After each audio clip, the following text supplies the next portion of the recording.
This podcast is brought to you by Colgate Total. We take oral health as seriously as you take sports. That's why Colgate Total Active Prevention uses advanced technology to help prevent oral health problems like cavities and gingivitis before they start. It's clinically proven to provide 24-hour antibacterial protection with twice daily brushing after 4 weeks of use. So get a winning routine and prevent oral health problems before they start. Shop Colgate Total Active Prevention at a retailer near you. They say everything happens for a reason, but I suspect everything happens for a Reese's. Like this commercial break. Did you need 15 seconds away from music or 15 seconds to eat a Reese's? Perhaps it's true. Everything happens for a Reese's. 92%, you already know what time it is. That's right. We got a very special guest episode for you today. We have got Erin Andrews and Charissa Thompson on the show. What? Are we the first females to be on this podcast since a certain incredible interview? We'll almost have the same views. A lot of great stuff about their careers. I worked in Olympics with him. Nobody could out-drink. Who their favorite athletes are to interview. Hi, I'm Erin Andrews. I work on College Game Day, but you're my first crush ever. And shut up. Boyfriend whistles. I'm ordering a whistle right now off Amazon. Steve, you're going to have a long night ahead of you, sweetheart. Parenting. Everything should revolve around you sitting your ass on the couch. Still being a great dad. Sports. You know how much shrimp etouffee I had working at ESPN? Fathers. Grabbed my dad and started swinging him around like a rag doll. A lot of great stuff coming up right now. And I just invited myself over to the Kelce household for Thanksgiving. Charissa, we're having a turducken!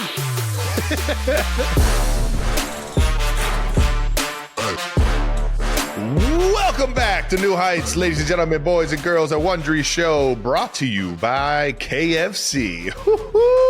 Get you some famous bowls and a bucket of KFC chicken, baby.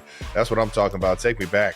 We're your hosts. I'm Travis Kelce. This is my big brother, Jason Kelce. Subscribe on YouTube, Wondery Plus, wherever you get your podcasts, and follow the show on all social media at New Heights Show with one S. Jason, tell the people what we got coming up today. Alrighty, our guests today are two legends in the sports media world. Hey-o. You know them from Fox NFL Sunday, Thursday Night Football, and as the co-host of the Calm Down podcast. They covered Super Bowls, the World Series, BCS championships, NBA All-Star games, celebrity diving competitions, and even spelling bees. That's right. Between them, they've got an Emmy, a Pat Summerall Award, and a third-place finish on Dancing with the Stars. Two of the most requested guests we've ever had on the show. 92%ers. Please welcome Erin Andrews and Charissa Thompson. Let's go. Erin doesn't break those pom-poms out for nothing. There we go. That intro is everything You I wanted and know, more. I keep them locked down. Hi, guys. Thanks for What's having going us. on? I was fired up too. Get out. Bring them back. Come on, all of your children. Can we make the joke, Charissa? Are we the first females to be on this podcast since a certain incredible interview that you had? And we're going to be... Yeah, we'll almost have the same views. Yeah, I'm sorry, sure. guys. In this one. Mm-hmm. We're just lucky enough to have you guys on here. I got to know, who did the spelling bee? And I'm like you, How Trav. was I can't that? read. I mean, I can't read or speak. I can't. She just took at you, Trav. Oh, Trav, Oh, no, admittedly so. everyone knows at this point. They got to, right? Self-professed. Yes. By Travis. Yes. If I can't read, I sure as hell can't spell. That's for damn sure. You and Julian Edelman. Jules also says that he can't read. So there's that. And he says he likes big men. So there's that. Well, Nice. I appreciate you guys including the diving competition. Respectfully, I say this, that the diving competition that I hosted on ABC was more of a flop than it was a splash, which was the name of it. Oh, They were like, go. we're Kareem Okay. Abdul-Jabbar on a 35-meter platform and see what happens. I was like, whose And this idea didn't was do well? this? So needless to say, there was not a season 2. And I'd like to say third place was I lost. She won the competition to Nicole Scherzinger, Pussycat Doll. She had been in performing art school since she was 14 years old. And I got third place to Evan Lysacek, who had just won the gold medal for figure skating in the Winter Olympics. If I had been asked to read a box score, I would have fucking won. You know what I mean? That's right, Erin. That's right. You know what? I would have. That's a banger. You're number one in our it. heart. Thank you. You were first place in my mind. All right, let's get into it. You guys have interviewed both me and Jason. Who's a better interviewee? Interviewee, yeah. Interviewee? Oh, you you guys, on well, the I hot had spot. the great privilege of interviewing you both at the same time. I don't know when Yes, this you was. did. This was like 10 lifetimes ago. It's got to be at least 10 years ago that I sat down with you guys for NFL At film. least. I think it was Jason's Super Bowl. Yeah, and it was, we were by your old high school because NFL Films was doing a feature on you guys. And so I sat down with both of you and it was so wonderful. And that's when I learned, Travis, that you wear number 87 because of Jason. Oh, Don't yeah. let him tell you. Which this. It's the Jason's biggest still load not of buying shit. it. He's How not. is that a load of You shit? did not pick that number because of that. You've somehow Yes, I did. retroactively worked this in. There's no way. It was the only number that I had a connection to. You just like Tony Gonzalez, and what did you wear 87 for? What did you wear 87 for? We went over this in the interview that Charissa had with us in Cleveland. Travis told me that he wears number 87 because that's the year that Jason was born. And I thought that was so nice. And that's how it all started. Without Jason, I wouldn't be where I am today. Exactly. Now say it back, Jason. Without Travis, I'd be way more successful than I am. I'm holding them back. Complete opposite. On the flip side, though, Jason has been known to be the the Sandra, what was the woman that everyone was calling you? No, I was. No, I wish I was at this point. Jason has been known as a journalist himself now, being with ESPN. What do you think of his interviewing skills? Were you going to say Barbara Walters?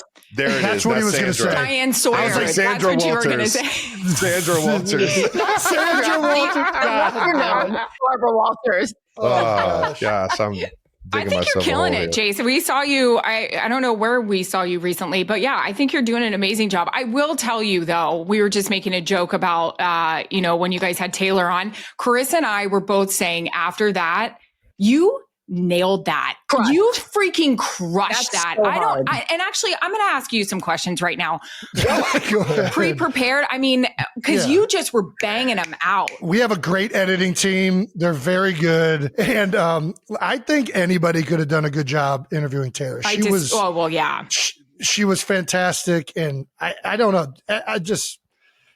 I appreciate you saying that. It was a lot of fun. You did a good putting job, that interview together. I'm terrible. I can't interview anybody. I flip over my words. I stumble. No, you don't. But that was a fun one for sure. I've been in production meetings with you. Remember, I don't know, we were sitting in the back. We were sitting with you and Tom Rinaldi'd you. And he asked you something about a family member. Yeah, you started bawling in our production meeting. Do you remember that? Yeah, I do remember it. Tom Rinaldi can make anybody cry. Yeah. That guy is just like perfect at tugging at the heartstrings. But I've been known to shed a couple tears. I try to hold it back. Like I know that I'm not supposed to, but I can't not do it. I don't know. Yeah. Anyways, yeah. Okay, you go ahead. This is your podcast. You ask the questions. I want to hear please take this over. They Please want to take hear this from over. you guys. They hear enough from us. Well, because the last time that I saw you, you were a guest, like a week guest on, not a week guest. Thursday Don't night? take that out of context. Don't edit that We're out. in You were a great Chicago. guest. We were in Chicago and we did the kicking contest, but on Thursday Night Football, you came in and you filled in for the week and it was awesome. And just, we're a guest of ours, but I haven't seen you since then. And so obviously now with, almost a full year under your belt in broadcasting, what's been the biggest surprise for you? Oh man, how much travel it is and how much more you have to lock into everything across the whole NFL. Yeah. Like I think when you play, you get so used to just focusing on your team and who you're playing that week. And a lot of times you kind of don't know what's happening like holistically across the whole league. Now I'm probably watching more football than I've ever watched because you have to watch as many games as possible. You're watching press conferences. You're doing all these things that as a player, you just don't pay attention to. And then on top of that, every week's an away game. Every week you're traveling. And that is awesome in some ways. You get to go to a lot of cool cities and there's not as much pressure as playing, but at the same time, it is a lot of travel. So I enjoy the ability to stay involved with the games. I like the fact that we get to go to the games. So we get to see players and coaches. But I would say those are the two things that probably were the most like getting used to. Can I ask, now that you aren't playing in the game, but you're watching from the viewpoint that we have every week, is there a particular stadium or area that you've been to and you're like, this is awesome. This is really cool. Oh, man, I hate to say this, and Eagles fans are going to be furious. I never liked playing in Jerry World. I hated that stadium. Isn't it the best? It's fucking awesome. It's a cool spot as a spectator. Do you have the chicken fingers there yet? Fire. Oh, yeah, everything. I mean, they've done a really good job with that place from a viewing standpoint. Vegas is like a show. Like it feels like you're at a legitimate concert there, which we were just there this week. So I think that's probably just fresh.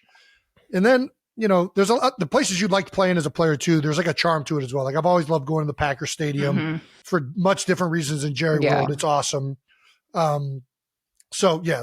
And then trying to think of like another spot that would be Bills. I think it's like, of course, I can't wait to see the new stadium when they build that, what it feels like, but I've been enjoying the last couple seasons. You know what it looks like? Jason, it looks like from the outside, it looks like Allegiant Stadium. It looks like that same design, like kind of spaceship thing. But I kind of miss that. I don't know. I mean, the nostalgia of Orchard Park is like its own. It's going to be hard you can't replicate it. No. I am happy that it's open though. We're going to still see Buffalo snow games. I get this year, I've never really in my career done a massive like snow game, and I've wanted to so bad. You watch these people like Rams Philly playoff game last year. I wanted to do something like that so bad where I just look like Ralphie and Randy in Christmas Story. Jameis Winston. Oh yeah, you did. Jameis Winston doing Snow Angels. Yes, in Cleveland. And then they made the playoff. Yeah, it was really fun. But sorry, go ahead. No. But we're doing Philly at Bills, I believe, later. I think it's right after Christmas. So the potential of, a snow globe game could be fire. Please. So it'd be exciting. Up there on the lake? Yeah. It's almost a guarantee. You're going to get a little bit of snow. Oh, for sure. I hope so. Was that the Jameis Winston? How lucky are we? How lucky are we to be playing football in Cleveland, Ohio? Exactly. And he's talking about the cavalry with the horses and the whole thing in Kelly's pregame interview. Good. Isn't football just better when Jameis is starting? Yes. It's not even a question. Also, too, because from our vantage point, I just think about the reporters. Like when he stands up there at the podium, like, you're going to get something, even if it's bad. Obviously, he ends that game by throwing the interception, and he still is like positive. And you're like, this guy is the ultimate optimist. He's won at life. I got to shoot that question back to you guys, though. Going into every single NFL stadium all over the country, which one's your favorite to visit? Hit it, CT. Well, the nostalgia of Lambeau is always number one. I mean, that is football. So that's number one for me. But also, Arrowhead's great, too. I'm not just saying that because it's huge, Trav. It's because it hasn't gone corporate. And as much as these big stadiums are great for some reason, you start to lose that feel. Your stadium is very much like a college field because the fans are right on top of the field and you don't have all the suites down below and that kind of stuff.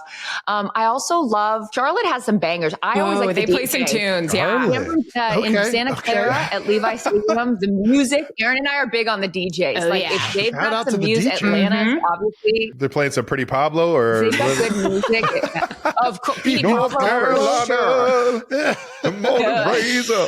So good. Like a helicopter. And then, of course, in Atlanta, you get Luda every other second. So it's good. Yeah. What about you, Erin? I feel like because I've been doing this 100 years, it's the little things like Jerry's World. They take care of you. It's inside. I mean, I know the players have the sun in their eyes and that sucks for a 4:25, game. But me, I'm looking great. The chicken fingers are fire. I love going to the link because obviously, it's fun. Great hotel, fire dinner the night before. Dom, I know he's trying to take care of the team, but he's looking out for the girl, which I appreciate. You need an IV, you need to work out. Fine. Dom will take care of me. I'm into it. Lambeau's fire. Like it's always such a fun time. I've done games -10 there. I've done games that are hot there. I've done games that we didn't think it was supposed to snow and all of a sudden it did. It's just a pain in the butt getting to. I love you, Wisconsin. You're so much fun. Once we're there, it's a time, but man, it's hard getting out. I'm going to tell you what, she misses Troy Aikman's plane is what she misses. Because I got the Al Michaels set. My shit's in and I'm out. Thanks, Al. Boy Al. You know who's taking advantage of the Troy Aikman plane these days is Swagoo. Swagoo's always hopping on. Oh, I bet. He better not be in my seat. He keeps calling Troy his best friend, so he keeps that plane situation situation Shoot. fresh. I bet he does. You're all FBO is your best friend. Got it. We were talking about Jerry's World. I'm actually going to Jerry's World on Thanksgiving. You are. You guys have a few Thanksgiving games, I believe, and a Black Friday game as well, right? Yep. What's that like doing hosting a holiday game? And is that any different than the actual ones, or is it just kind of getting away from the family? Or Since I've gone into this industry, because I used to do Thursday night football with Mike Tirico, Kirk Herbstreit, we had a group together. I mean, we were doing West Virginia games, and Louisville, West Virginia on Thursday. Yeah. So it's hard, but I think it's, Chris and I say it all the time to women that ask us about being in the industry. It's one of the best jobs, but you have to love it because, in the morning on Thanksgiving, you're sitting in a hotel room watching the Macy's Day Parade, but then you have a front row seat to some of the best athletes in the world. So it's also pretty badass because we have some amazing games that we get to watch. And I just invited myself over to the Kelce household for for Thanksgiving. Come on over, Chris. So yeah, it's great. And then I'm going to be with you, Trav, in Kansas City. We got Broncos Chiefs on Christmas. So fun. How do you like playing on Christmas? Because you did it last year too. You do. Fucking love it. Why? Yeah, I do. I love it. I just, I think I have a blast going outside and just playing the game I love on a day like that when I know everybody's enjoying their families together, or sitting around a campfire, or sitting around the chimney or the Christmas tree, watching the games at home. And I just know I can almost feel the excitement of Christmas that everyone else is enjoying while I'm on the field. And I don't know. Aww. It's just, it's a fun atmosphere. I've had the pleasure of playing, I think, 3 games on Christmas, and each and every single one of them I had a blast in. And on top of that, I get to have everybody come through to Kansas City. Christmas in KC this year, so it'll be a good time. That's right. Those games just feel different. They do. Like Thanksgiving, we all on Fox, we pay tribute to John Madden, which is really, really special. So that day just feels different for us. Yeah. The turducken. Mm-hmm. You guys ever had the turducken? I have never had one. I've always wanted to. I don't even know where you get that. I'll get one sent to your house. They send us all one. Yeah, we'll get them for you guys. Carissa, we're having a turducken. Goddamn right. By the way, I'm packing that on air, Al, and I'll see you in Philadelphia. It is so good. Can you fry a turducken, or does it have to be roasted? How do you cook a turducken? That's a great question. Why not? Well, because there's stuffing on the inside. Yeah. Oh, yeah. There's a lot of things in there. Hey, one guy that we all love on this podcast a lot, Greg Olson. We had Greg Olson eat a turducken one year, and it was just like, He went crazy? Oh my God, so good. Hands through the hair, by the third quarter, it was so fabulous. Yeah. Forget the gel. It's just straight grease. Jason likes to do a fried turkey. Yeah, we do too. Like frying. I prefer the fried. Same. Bird. No, I'm saying you like to fry your turkey on Thanksgiving. I'm frying it. Yeah. Same. All right. I Get just want to make peanut sure. Oil. Yeah. Wait, you actually do it, Jace? Oh yeah. Jared does it too. Twice. Yeah. He's gone through 3 fryers. I do tend to leave the oil in the fryer outside for too long, and then we got to pitch the fryer. But yeah. So what's the key to a perfect fried turkey? Got to brine it. Definitely make sure that it's completely thawed and there's no, it's not frozen. All that leads to a disaster. You don't want that. You got to make sure you get the fill line properly, right? Because obviously proper fill line. When you put the turkey in, the oil is going to come up. So you don't want that oil too high, but you want enough that it's going to cover the bird. But yeah, you brine it. There's an injector. One of our former strength coaches told me, I forget the name, but there's a specific injector of like butter, Creole seasoning that you inject right before you put it in the fryer. It is real good. Very good. Yeah. That's about it. We love I it. can't wait. Put the seasoning on the outside of it. Yeah. They're good. I feel like once you fry turkey, you can't go back. Jared does one every year. I love it. I'm with you 100%. How did you guys decide to want to do this with your lives? What leads to becoming a broadcaster, journalist in sports? Erin and I have very similar motivations. I'll let her tell her side of the story, but mine was because I loved hanging out with my dad, and he would watch football every Sunday. I would beg my mom to miss church so I could just hang out with my dad. I would sit next to him, and I had one simple rule. I wasn't allowed to talk. He would teach me the game. If I had a question, I'd have to raise my hand, and he would teach me the game of football. And it was because he's like, hey, I'm not going to have you yapping over here the whole time. So I will teach you the game. Hilarious. But you know what, Jason, you'll appreciate this. And Travis, when you have kids as well, he would make everything a game, right? So he's like, all right, we're going to play school. So you're going to raise your hand and I'm the teacher and I'll teach you and those kinds of things. Nice. He also had long hair. And so it was like, if he wanted to be lazy and watch us, he's like, okay, I'm the patient. I broke my leg. I can't get off the couch. So fix my broken leg. Or so every game he played revolved sitting on the couch and it was still playing with us. It was genius. Brilliant. He's like, he had long hair and he's like, look, I need my hair cut. You got to fix my hair. Again, hasn't moved from the couch. But anyways. I need to get some of these games. Yeah. I'm digging this. You're playing games all wrong, Jason. Everything should revolve around you sitting your ass on the couch, still being a great dad. But yeah, he loved sports. So I love sports. And I had a brother who played baseball growing up. I played sports growing up. And for me, you know, sports was so much a part of who I was growing up. And so I was a big believer that anything I could do professionally that kept me in sports was the ideal situation. Work as a team, we win together, we lose together, all of that. And I just loved the idea of being able to have a profession that involved sports and, you know, worked around it. So, that's sort of my motivation. And then, you know, the path to actually getting on air is a little circuitous, but yeah, I started in HR because I just wanted to get in the building, went through everyone's files, ended up blackmailing them. No, Smart. I'm kidding. So smart. You got very me. clever. I was like, oh, this is great. I have this on you. Let me do. Yeah. Who have you been hanging out with? I got in the building through HR and ended up in production and then, you know, different things from there. But no, I just have always loved sports. So that's sort of my quick 20-second background. That was awesome. I love it. Mine's my dad. He's from New England, big, you know, Celtics, Red Sox. He grew up liking the Packers because he always said the Patriots were so bad that they were blacked out in Massachusetts. That's how bad they were. Oh, no. So I grew up my dad's a great storyteller. He was on television forever. And he just explained it to me very much like, not like Chris's dad. I wasn't, you know, taking care of him. No, I'm joking. But he would just make these people sound like my friends. And unfortunately, I grew up thinking that they were. I was obsessed with the Celtics. I wanted the Red Sox to win a World Series so bad for my father. I loved sitting back and watching Brett Favre, you know, do his thing with my dad. And then there was never another option. Well, actually, it was like, I want to be a sports broadcaster or I'm going to be a marine biologist, which, whoa. Wow. Okay. Wildly different. Okay. Sure. So, yeah, let's be honest. We all know how smart I am. I don't think that would have worked out, but I love it so much. I went to the University of Florida. I told my dad because, you know, if you have a good football team, college football team, the ESPNs, the CBSs, they'll be there. I just wanted really fun Saturdays.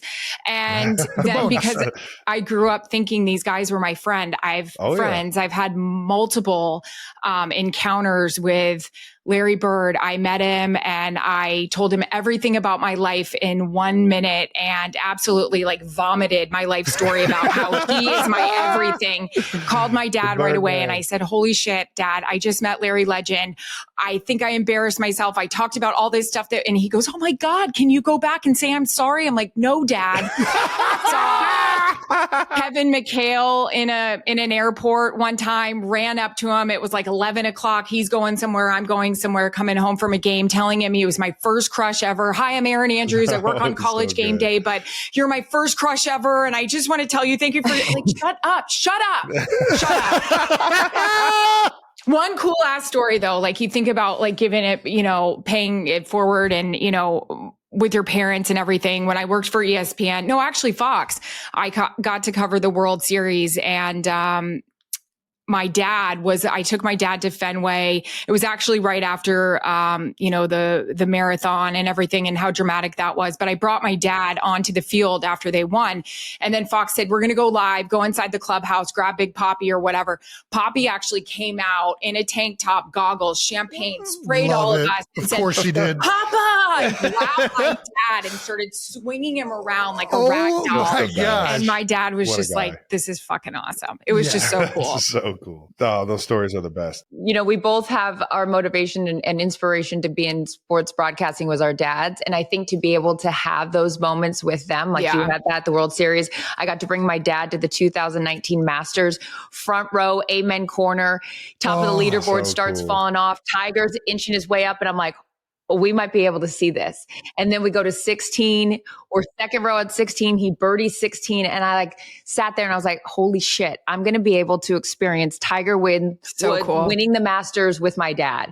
And that's like, awesome. Our parents don't ask for anything. Like all they ever want is for us to be happy and healthy and like do what we love. And so to like have access or those moments where we can share them with our parents, like that's like the greatest gift in the world. Yeah. That's awesome. Giving the fam those kind of memories, those kind of moments, it's you can't put a price tag on it. My daughters don't like watching sports with me yet. How do I start to convince them to like watching sports? Is it the haircut? I got to start playing with the games? Is that the key? Doctor, barbershop, school. Perfect. Just centered around that. So they don't. They're not interested in football. I think they're so young. Wyatt, I think she would do it now. She usually wants to watch some Disney movie or like another thing yet. But hopefully, I'm hopeful that it's going to start to happen here coming up. I got to start coming up with a game. I think that's the way. I got to figure out some way that we're doing something and playing while the game's happening, because the attention span's not there. These kids this day, they can't sit down and watch. No, like they just want the screen to be changing continually. Stimuli. Yeah, crack. Give it to me. I think that's also what was so special about, Erin and I have talked about it, like with women and young viewerships, like Taylor's impact cannot be overlooked. Like those little girls that maybe didn't have an interest in football and then sit down because it's her, like that, the commercials and the different like little videos that you see that now all of a sudden the dads have a bond with their daughter over her, like is so special. Again, as two women who have made a career out of this because of their dads, to have those moments, like who knows what kind of impact that will have later on in their lives in a myriad of different ways. But it's really special to see. That was just it for me, was just having that time with my dad, because my dad worked the weekends. He was, on TV at night, so I didn't get to see him. So that was like our special time to do that. So maybe you carve that out as your special time with your kids. I don't know. I like that free time. I mean, I'd rather watch football than some of the other things we're doing. I think also you just mentioned Taylor and how much she's gotten girls into the sport and dads and daughters together, which that's one of the coolest things I get when people talk about Taylor and Travis and hearing from dads or hearing from daughters about that. It's an awesome thing.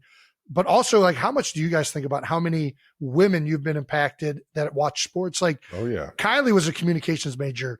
She raved about both of you guys and how much she's loved like the platform that you've put women on in sports. Like, do you guys often think about that and how many women look to you guys as like role models for being involved in sports? Thank you for saying that. Thank you, Kylie. That's high praise from you. But there was a young lady, her name's Alexandra. She works as a Patriots reporter. She has for the last 5 years. She's been in the industry for 10 years. And as I was walking out on Thursday night, she handed me a handwritten note and wrote the nicest thing about Erin and I, and I don't ever like to think like, oh, inspiration, whatever, but it was so well said that, she watched Erin and I do this over the last few years and kind of were, behind the scenes, I guess, a motivation for her to do it as well. And now she's doing it and she's doing it on a big stage. And again, Erin and I have been in this industry for 20 years. So when I have moments like that, or even get anyone recognizing that maybe we might have, I don't know, dare I say, inspired them, like that's really special. And I don't ever take that for granted, because I'll be honest. And I told your wife this on her podcast, there was some women that were not so nice to me coming through as I was surprising to me. Ascending. Why? I'll just say, I mean, women can be catty and look, and men can be catty too. It's not just limited to female gender, but it jealousy or, these are few and far between. These are very coveted positions. And so look, there's a competitiveness that unfortunately turns into cattiness. And I always made it a point, because I will never forget those people, the individuals that were not so nice. And I was like, if there's anyone, I understand that this seat is a special privilege to sit in, but there will be a time and a place where I have to pass that on. You guys know, in the industry and the positions that you play and the sport that you play, there comes a time where there's going to be the next younger, faster, bigger, stronger person. And so it's like, you don't want to give up the seat, but at least help that person along the way. So I'm grateful of the women that were nice to me, but the ones that I will always remember, the ones that were not so nice. So, I think for the longest time, even now, I was Tom Rinaldi the other day. We were talking. He said to me, "You're not a tourist with how much you love the sport. I live and breathe it. Not like you guys. I mean, believe me, I get that. That's a different kind of lifestyle and dedication, but I'm obsessed with it because it's the only thing I love talking about besides my family. I look up to you guys so much. I look up to your families, what you've been through. And a lot of that is because of who I ended up marrying and watching his journey and knowing what it takes behind the scenes, especially when you're not a superstar or anything like that, but you love the game so much. I love football, and there's nothing more I want to do than be out there. And so I feel like when people come up to me, especially dads, and they say, I want my little girl to do this, I want her to be like you, that's, I think, what's breaking me down a lot more than it used to, especially now that I have Mac, because I want my kids to be you. I do. I want them to attack life like both of you did and or do. And so I think that's the thing that's like hitting me harder than ever, and also I'll echo that about Kylie as well. When she had me on the podcast and she just mentioned that, Kylie's no bullshit. Like she knows what's real and what's not.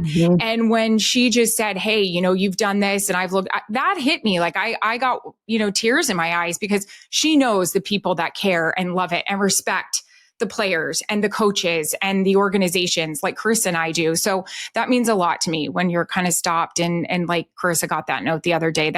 Those are nice reminders. Absolutely. I bet. It's the best. Do you guys remember your first broadcast? You've done so many. Welcome to broadcasting moment. Were you proud of it? Did you black out? Do you remember exactly what you said? I remember my first ESPN one. Like I worked with the Tampa Bay Lightning. That was my first real gig out of college. I was the sideline reporter. I mean, Jarrett loves to watch those, like, if they're showing the Stanley Cup and he's like, look at Green Machine. I thought it was so great. The Tampa Bay Lightning were playing the Calgary Flames in the Stanley Cup final. I worked for ABC. I got to do it. It's Game 7 back in Tampa. The team I got my first job with. And you know what? My mom and dad and we went to the West Shore Mall and we went to Ann Taylor and I picked out a green top that I thought would be fire for Game 7. Let's go. So Jarrett loves when they start playing that. He's like, look at the Green Machine there with the old brown lip liner and all that. Oh my gosh. My first ESPN game, they threw me after I got, I did that for ESPN. They threw me on Saturday Night Football, which was, such a huge deal. And I think it was Virginia Tech, USC. And it was somewhere. It wasn't even at their stadium. It was such a big night for those two teams. And, I remember we had a jib cam. Jason, you know the one because I think you guys use it. They had a jib cam and I was gripping that microphone so hard, but I also was standing with my legs like this. Like I was bracing myself like a cheerleader, like the old. And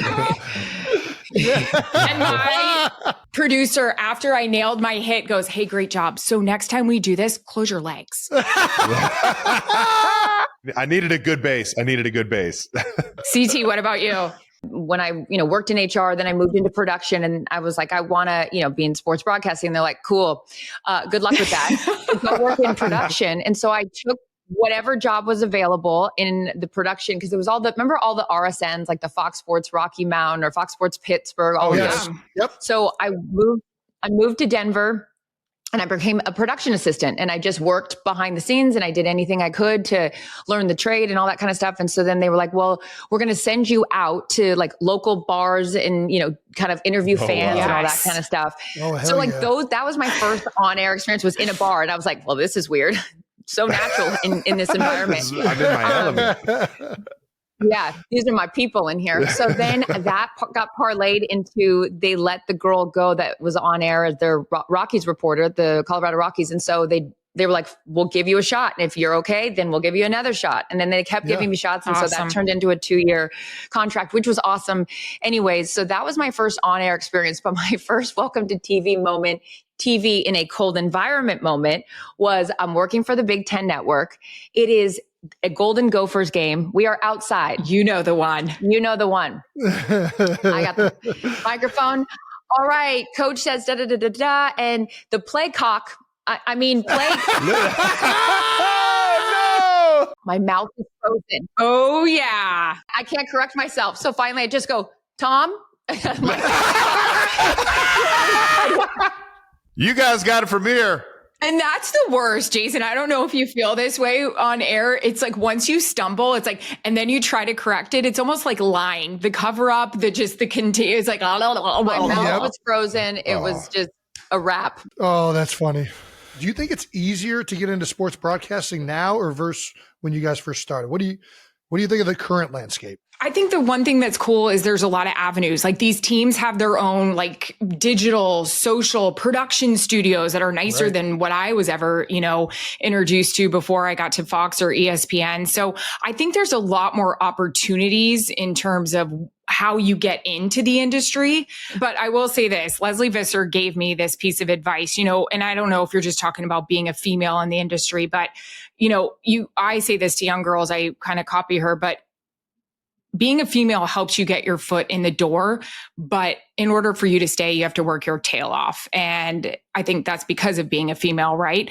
And that's the chip I have on my shoulder. But yeah, I do think there's a lot more opportunities. What do you think, CT? Yeah, in the digital age that we live in, there's so many different platforms. You could start your own channel. You could start, whether it's a podcast, whether it's a YouTube channel, any of these things. There's so many whereas for us, 20 years ago, it was, the CBS, the ABC, the, Fox. There was only a couple. And as I mentioned, those regional channels as well, or your local news. I remember when I was working my way through production, somebody said to me, a news director, and he was like, you send a resume reel. And, for me, it was on this, I took it from a beta and a DVC Pro and I put it on a CD. And he's like, there's going to be different news directors that are going to put this tape in for all of 5 seconds. So if you don't capture their attention in the first 5 seconds, it's a wrap. You're going to be thrown in this pile with a bunch of other tapes of people that want to do this. And so when I was younger and I knew I wanted to do it, I took a paper towel roll and a tennis ball and I taped it together and I made a microphone and I took my parents', old camcorder thing and I set it up on the ledge and I begged my brother to be Jay Buhner. I was like, can you please be Jay Buhner so I can interview you? And I made this whole thing. And he got a free bat, when you go to the Mariners games, it's batting, helmet night or whatever. So he put 2 years older than me. And he's like, oh, this is so stupid, Charissa, so stupid. And I was like, please, I'll do whatever you want. Just please, can you please just do this? So he's like, fine. Cute. So he stands there and I interview him with this. Yeah, I was like, you can't be Ken Griffey. Unfortunately, I would like that. But I'm trying to make this as realistic. That video would have been epic. And I ended up using that on my resume reel. That's on your reel. That was on your reel. Yeah, because I was like, how am I going to get these news directors' attention in the first 5 seconds? And so it was like a 10-year-old, little girl interviewing her brother. So, anyways, those were the things that we had to do. Nowadays, with social media, you don't have to, create your own show on attention. Instagram, you just have to get followers and you have to do all of that stuff where it's like there's a following. There's a whole different avenue that you can approach it from, which is great. The more the merrier. That's what I say. Here's my thing about that too, and welcoming in everybody. There's room at the table for everybody. And if there isn't, then get another table and build a group over there. So I think it's awesome that if anybody wants to do this job, there's opportunities. But again, as you work your way up, there's those coveted ones that are few and far between.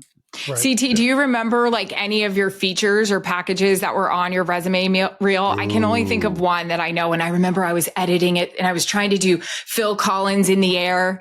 Do you remember one of yours? Oh yeah. Not as dramatic as a Phil Collins in the air. This was, you had to do the recording and the editing. And this wasn't just that's crazy. And mine was awful. Chasey, could you imagine if we had to edit this show? Oh my God. Edit, carry the tripod. You had to set up the shot. You had to do, voiceovers. You had to do all of that. But I think that's good to be able to learn all facets of it. But let's go back to you guys editing this show. Okay. Yeah. They would never get out by I don't Wednesday. even know That's for damn what sure. application they use. Like, I can't find the print button on this fucking computer. I would have no chance. I don't know how to work any of this stuff. If you told me to print something on the printer right here, I would Do you guys have a favorite sport that you like covering? Ooh, that's a good one. Doing it. The NFL. NFL for sure. Yeah. I was a part of college forever, even, doing college game day, and it was great. And I loved it so much. And I'm grateful of it. Really just formed me. It taught me a lot. I mean, it did. And I made great relationships with the guys that I worked with, but I knew, and this was a big thing when I left ESPN to go to Fox, I was like, am I doing the right thing? Should I not? I mean, I talked to Coach K, I talked to Chip Kelly, I talked to a lot of people that I worked with, and I was like, is this the right thing to do? It's the best sport to cover. It is awesome. And it's because of you guys. It is. It's just. Are football players the best? NFL players are the best to cover, you think? Hockey's pretty fun too. Hockey's a time. The athletes that play in the NHL are by far the wildest. They are the hidden personalities, of them. Man. Oh yeah. Their party, their fun time. Yeah. And they will say more outlandish things. I feel like NFL guys are more buttoned up and kind of toe the line mostly. Whereas I feel like NHL guys, you'll get like some great sound bites out of these dudes. There's a little bit of that protect the shield from the NFL, where hockey, because I covered hockey for a couple years when it was Versus. It became part of NBC's package. But I love playoff hockey. There is nothing fucking better. I got to say, right? Yes, of course, playoff, the NFL, that's my number one. But right below that is playoff hockey. I'll never forget the Montreal Canadiens were an 8 seed. They knocked off the Capitals. Then they knocked off the Penguins. Then they took the Flyers. I think it was to 4. And just going and working a game at the Bell Center in Montreal. And it was an awesome experience. And I don't need to tell Erin because she's been to more hockey games than she can ever remember. And Jarrett winning 2 Stanley Cups and that whole experience. But hockey is incredible. I loved college. My first ever college football game I worked was Michigan App State. That big, the one, you guys, where they block field goal. Yeah. That's a fun one. Yeah, right there. And I remember I was standing there, and I was like, I'm obviously understand the game enough to be like, this is a D3 school. This is, this big upset. And so, I even remember my opening stand-up. You could rob a bank in Boone today because no one is watching. Everyone's watching this game. Right. And then it ended up being a big upset. Great. We got in the car afterwards, and Tom Brenneman and Charles Davis were the play-by-play and analysts. And they go, well, how does that rank of all the games you've worked? And I was like, well, this was my first one. And they're like, number one? It's all downhill from here. Why are you here? And this is very odd. There were 3 banks robbed in. Exactly. Boone, North Carolina had a lot of bank robberies that day. But no, it was college football's cool. The jump around at Camp Randall. I mean, Erin got to work SEC. I'm so jealous. I never got to work an SEC football game. Yeah, I want to go back to these SEC places. I've never even been one of them, man. What? I've only played in Neither one. has Jarrett. He's never gotten to see any of it. I'm like, dude, you have no idea. It's like Toronto Maple Leafs on, it's the next level. Now, I'll tell you. So seriously, I know you went to Florida. What's the best environment, in all honesty, on game day? Because I've heard one routinely, and I want to know if it matches up. When I was, working college game day, Saban, Alabama, it was the end all be all. I was like, I'm getting my kid. I'm giving him to Saban. It's going to be like Simba, the circle of life. He's going to make my kid go to the national championship and get him in the league. So Alabama is fire. LSU at night. That is what everyone says. Death Valley. Everyone it's the unanimously. Next level. It's rocking. It's shaking. Those people have been in the parking lot over the weekend. They are marinated perfectly. It is shrimp etouffee. You know how much shrimp etouffee I had working at ESPN college? That's fire. Ole Miss is fun for, a 3:00 game, but LSU is amazing. It's really great. People just park in the middle of the street and they just take their car and their keys with them. Like, what is happening? Jesse Palmer, who I also worked Thursday Night Football with, he used to talk about when he played for Florida. I don't know. It was a big matchup. It was like one versus whatever. Florida rolls into Death Valley. And he said, they're on the bus with Coach Spurrier and people are just shaking the Gators bus. And he said there's gators hanging from the trees. And Coach Spurrier was like, hold on, y'all. Hold on.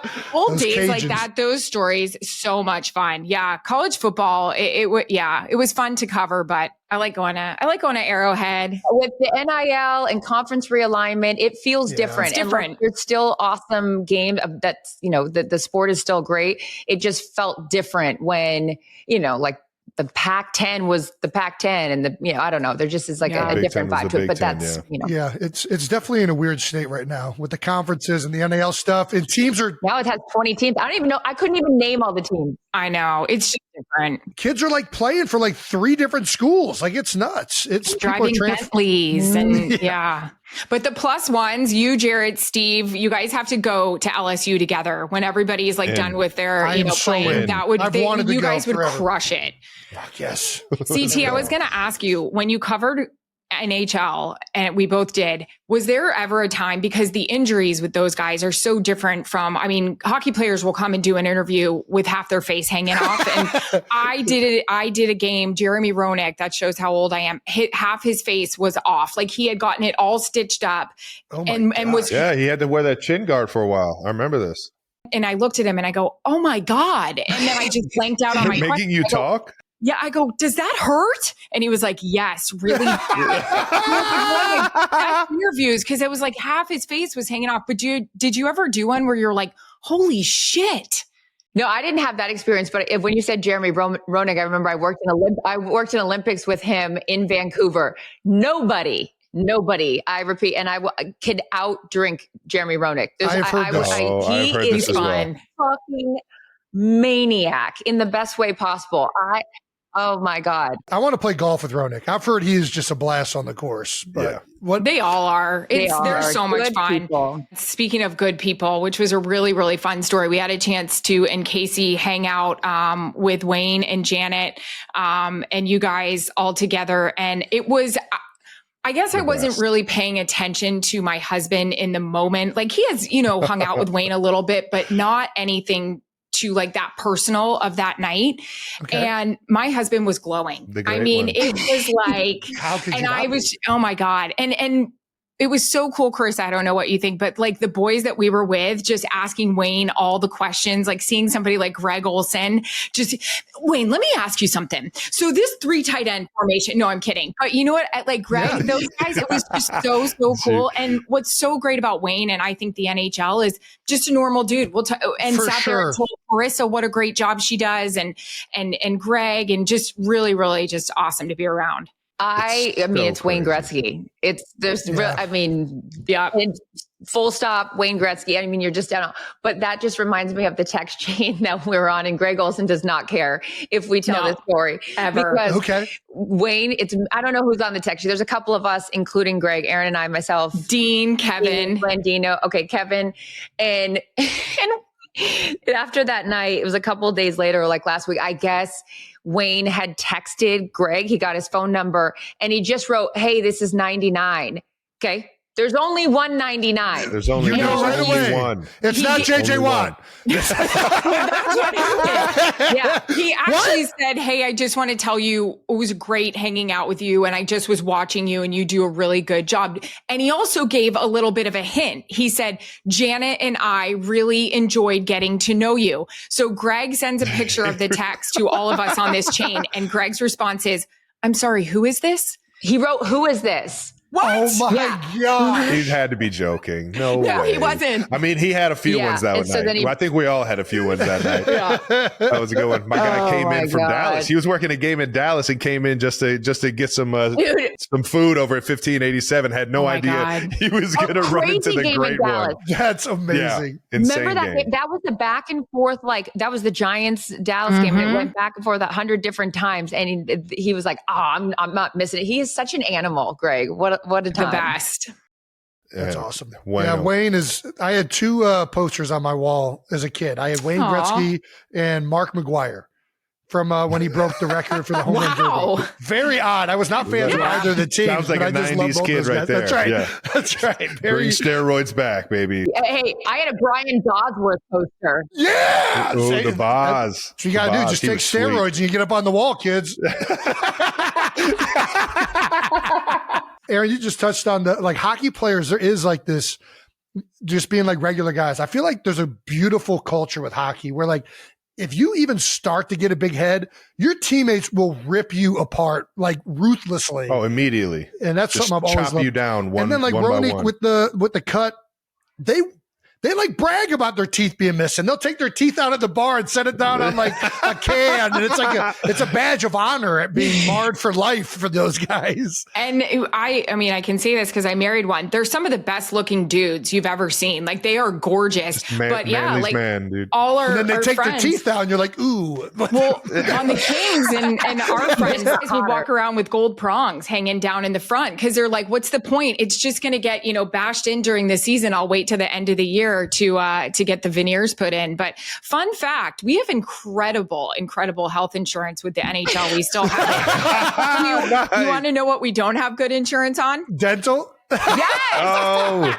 no way. Oh, wow. They lobbied for it. The players was like, nah. The owners are like, yeah, we're not agreeing to dental for life. No chance. I'd love to ask you guys about some of your current coworkers. What former player has gone into the broadcasting world that has surprised you guys the most?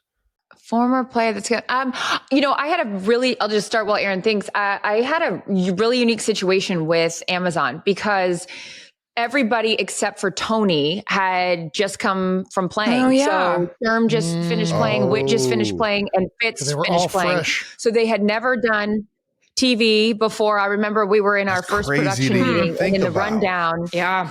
It said banter in the rundown, and they all look at me and they go, "What does that mean?" And I go, "Oh, Jesus." I was like, "What do you mean? Head of the class. You don't know what banter is?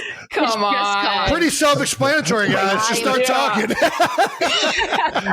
Just shoot the shit, boys. But I have been so impressed with they have been unbelievable. They have, we're now in our fourth year, and you would never know that these guys had never done television before we started Amazon. Seriously. So that was an awesome, it speaks to, do your homework and it shows, and also the personality. And also, Amazon allows you, very much like Fox says, it's why we love working for these companies. It's like, be you. They don't try to make you someone you're not. So if Fitz wants to rip his shirt off or wear a Hawaiian shirt, he can do that. If Whit wants to have his hoodie on under his jacket, he can do that. Anyways, it's just, I was very impressed with those guys' ability to jump in so quickly after, Jason, as you know, you're done playing, because it looks easier than it actually is on TV. Everyone's like, oh, anyone can do it. And you're like, okay, then come try it. It's not as easy as it looks. So, yeah. Sure. And I think we saw that with Tom Brady. I mean, I think he was the most scrutinized person to get into a booth, especially last year. Right.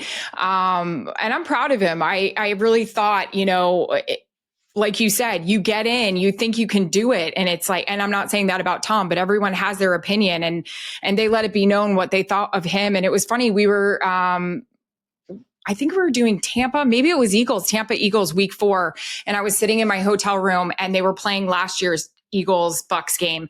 And I texted TB and I just said, wow, listening to you in this game, which was your 4th game of the season versus now, it's just night and day. And that's a testament. Right. And I'm not surprised, because I think all of us know what his work ethic was going to be heading into the job. I think I'm more annoyed about how good he's gotten and how quickly. I'm like, come on, do you do everything well? This is crazy. And you look fantastic. He looks so good. I need to figure out what he's doing. His hair, his skin. He's not going to bars, Jason. Is that what he doesn't go to bars? He doesn't go to bars. I'm not willing to give that up. We're never going to hear. I don't know if he's embracing the grays, Jason. I think you embrace the grays. You guys know this. You've been around enough of us, and you've been around enough guys in the locker room. You can tell when you sit down with players that you're like, you'd be really good at this, by the way. Mm-hmm. I mean, Jason, we were telling you that nonstop when we would deal with you in Philadelphia, and Trav, we're in your ear about it as well. I mean, you can just tell the guys that'll be able to shine. Jason's been killing it. One of my favorite segments Jason's ever done is his piece on the veteran he did last week in Green Bay. That was an awesome piece. Yeah. Kept it together. Mm-hmm. That was awesome. You're the best. All right, that was just a little bit of a brother bragging. It was very sweet.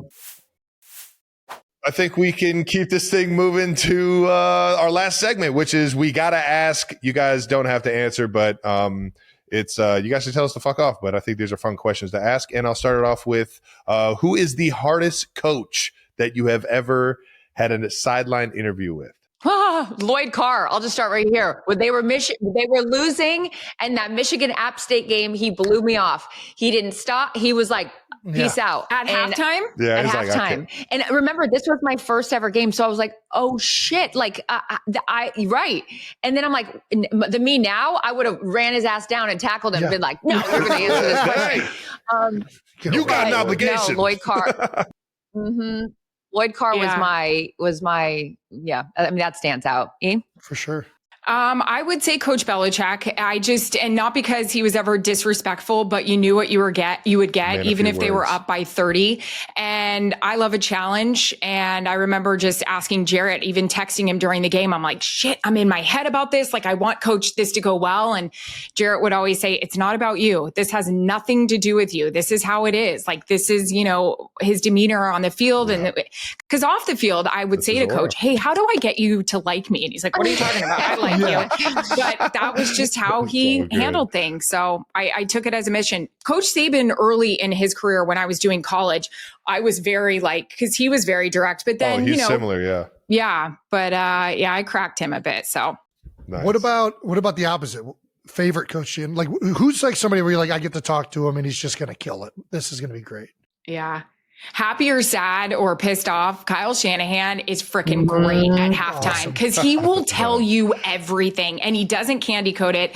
Yeah. Chris and I have talked about it a lot, and he'll also do it with a full blown sprint. So it's like, your bra better be supportive. You better have like great shoes. Like, I'm like ducking in and out of you guys. Like, sorry, Jason. Like, you don't, and because he's going, and you better have 2 ready to go because that's all you're going to get. Yeah. I mean, we just talked about it. I was so grateful that Mike Vrabel came up to set. I never ever take for granted. You guys have just played a game. And, you want to go take a shower, or you got, for him, he's got the post game podium stuff and all this kind of stuff. So, coming up and doing an interview from him, Sean Payton's always been great. The best. We worked that 1 year together at Fox, but although my man, I got to work with him. You ask him a question and it's 40 minutes later and he has not answered the question. And I'm like, Sean, the game's over. What is happening? So we're going to work on him being more succinct, but we love Sean. Mike Vrabel. Yeah. I don't know. Mike Tomlin's another OG that's just going to always like. The lines he delivers are he was great just this past week. He's a classic. Yeah. We've had an idea on the show for a boyfriend whistle. What do you think of this idea? Like almost like like a whistle. Like you're the coach. Like boop, take the trash out. Like, what are you doing? I don't know. The idea is that men are coachable. So if you need chores done around the house, you get a whistle to get their attention to snap into line and do it. Or if you just mention it to them while they're doing something else, it won't register. Yeah. So to do chores? The idea was to get a boyfriend whistle. Whenever they need to coach up their husband. Oh my God. I'm not mad at it. I'm ordering a whistle right now off Amazon. Steve, you're going to have a long night ahead of you, sweetheart. This thing is going to be here in 10 minutes. Get going. Oh no, Jimmy. I mean, Steve is very coachable. I will say he always just tells me to write down what I want him to do. He's like, I will do whatever you want me to do. You just have to write it down. Because if you just tell me while I'm doing other things, I'm going to forget. And then you're going to say to me, you weren't listening to me because I wasn't listening to you because I was doing other things. So if I just write it down, but I'm now all in on and we'll even play a little blow the whistle in the background while we're doing it.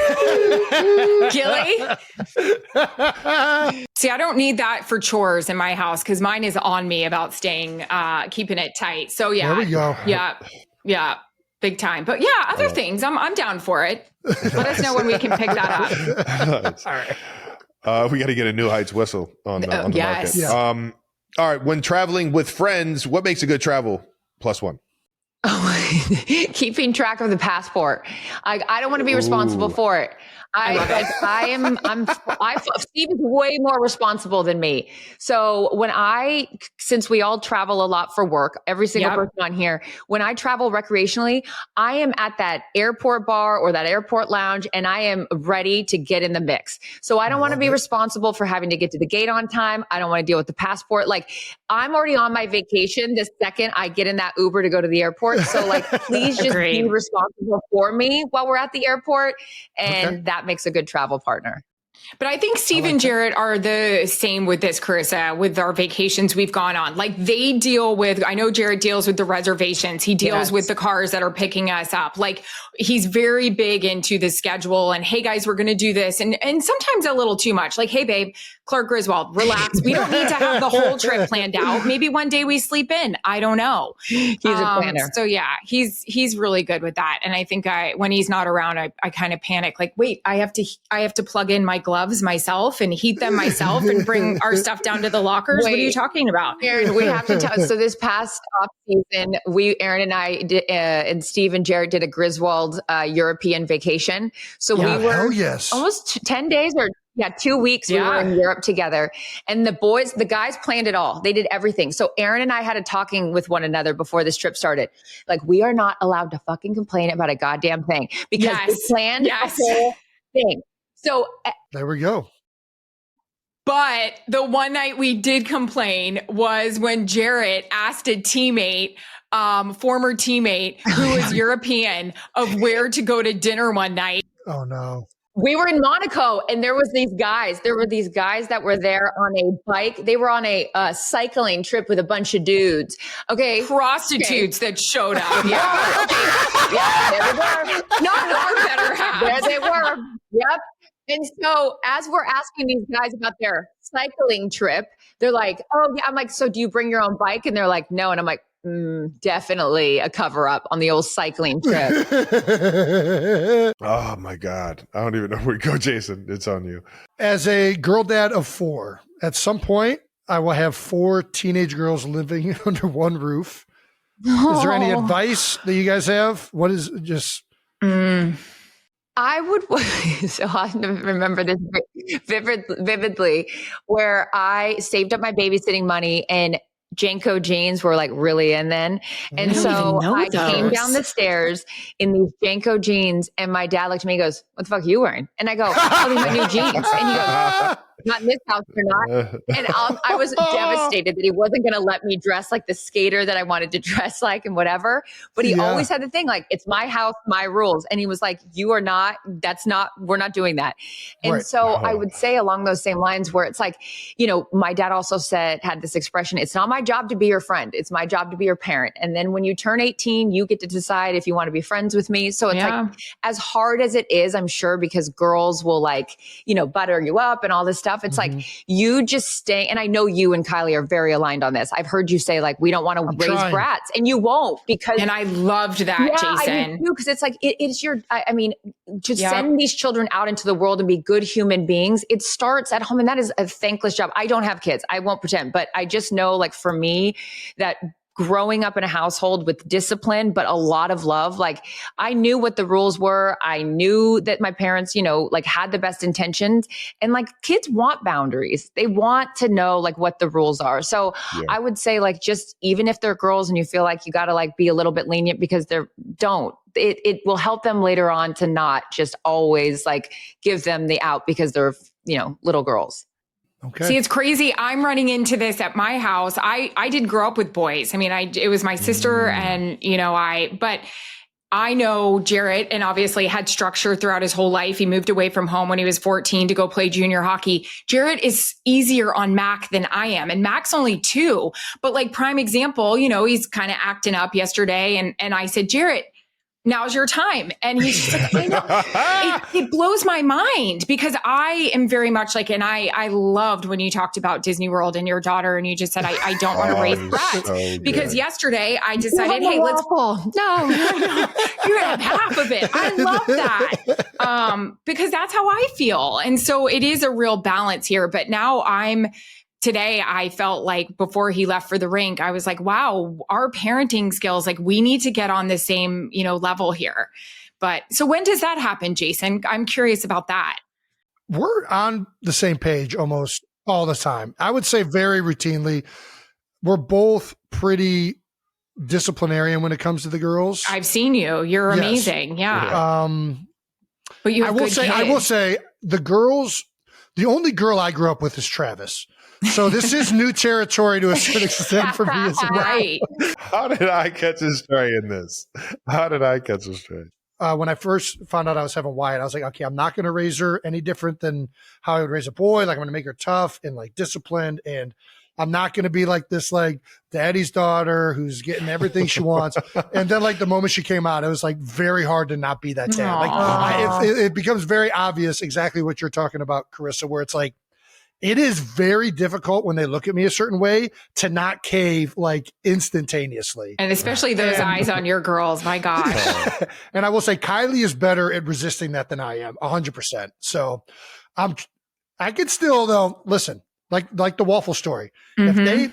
If there's anything where I'll cave for like a treat or like something innocuous, but if it's like either being selfish or mean or lying or like any of like the big top of like, we're not going to put up with this, I'll for sure like put my foot down. And I think in our house with the two girls, and I feel bad now for my mom with this, my dad was always like, because we knew, dad wasn't at home during the day. It was always mom.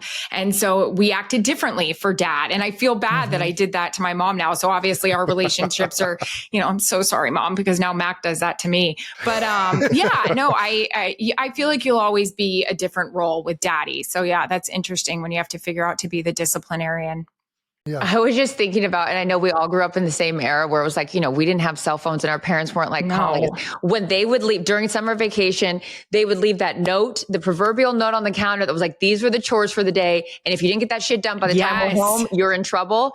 And it's like, I miss those days where it's like those with, you understood what the rules were. And I'll never forget the garage door opened and I was like, shit, we haven't done it. And my dad was home and it was like, we're all running around trying to figure, do all the chores. But it was like, it was the rules were pretty clear cut. It's like, a simpler time, guys. It'll be crazy. I mean, even in the next 10 years, what our kids will be doing with, I know, like AI and like all that stuff. It's kind of hard to even like comprehend. I'm trying to push off the phones. Yeah, I was just thinking, even when I went to college, phones weren't a big thing. It was like you were real rich if you had a phone in college. And I used to drive, I mean, that's not even that far, but 2.5 hours to go from Tampa to Gainesville. And my parents were good with it. I didn't have a phone. Now you don't want your kid going down the street without a phone. It's wild how things have changed. Our dad used to give us a calling card. Did you ever have those for the payphones? Of course. So whenever we went out to go play baseball at the field, if we ever needed a ride or anything like that, go to the park. We would pull out the card that dad gave us just so we could call him from the payphone. It started off though. I was calling him collect. Just before he gave us the card, I would walk home from school in like elementary school, middle school, and I'd call my dad collect on a 1-800 number. And he would be like, stop calling me and get your ass home. I'm not paying for all of these calls. Stop asking me. You come straight home. And then he started thinking about it. He's like, I mean, it kind of is convenient to have a little calling card so that they can reach me if they need me. Can you still call people collect? I don't know. I don't even know payphones. Where's the last time I saw a payphone? I don't know. Would star 69 still work? Oh, yeah, we did that too. When you wanted to prank people or find out who was calling. Star 67. So they couldn't star 69 you? We're talking to some pros here. Did you guys ever have girls like prank call you like any prank stories? They did. Well, I know, but I mean like one that's like, because we would prank call like all the cute boys in school and that's like they knew we were doing it, but prank calling. I don't remember ever getting prank called. I just remember listening in on all of Jason's calls. Just being the shitty little brother. What's the best dirt you got? Nothing. It was never anything exciting. It was just me feeling like I was like being a spy. My sister was 5 years older than me and she was dating the high school quarterback.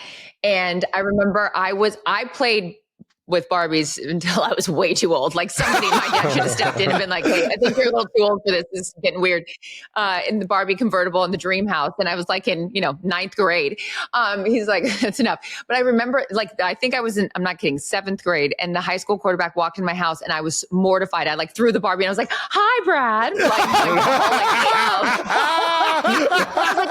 are the neighbors' Barbies, not mine. Brad. I'm just so embarrassed that he's on me.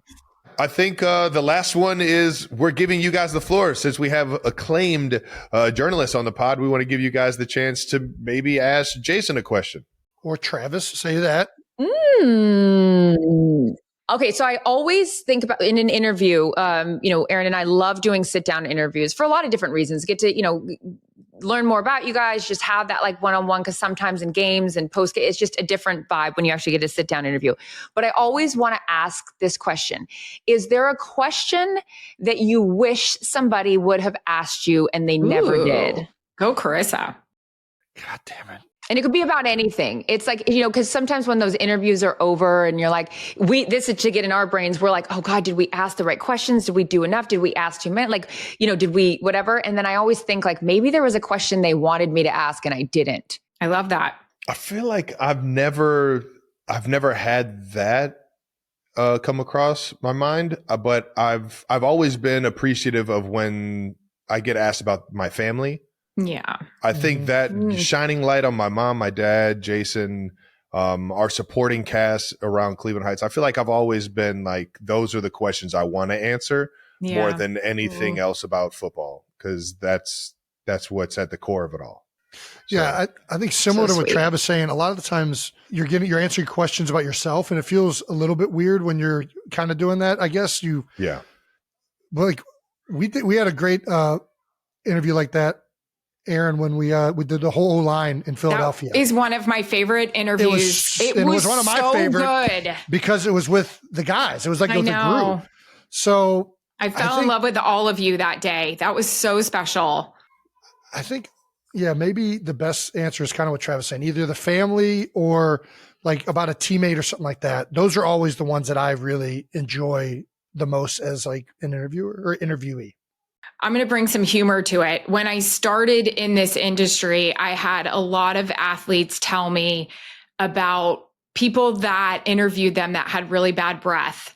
And that always stayed in my mind. I am a psycho when it comes to breath and interviews. So much so that in my pants, any of my pants that I'm wearing during a game, there are 2 Listerine like containers and even the spray. And if I don't have them, I am like begging the trainers for something. I am begging the guys, the camera guys, anything in my nose, teeth. And then I have a story. I interviewed Ryan Howard one time. And I took in the Listerine thing, they were stuck together. So I think there was like 4 of them and I took it and my breath was so fresh. It hit him in the eyes. And I said to him, oh my God, are you crying? And he goes, no, but your breath is so fresh. Like it just caught me in the eyes. I think we've all had that experience of bad breath, and it's difficult to carry on a conversation. There's definitely some guys I could throw under the bus. I won't do it. But yeah, I think of opposing players when you guys are talking so close. That's my one thing. I'm like, oh God, their breath must be tough. But you don't think about it during the game, huh? Yeah. Have you noticed it ever on the field?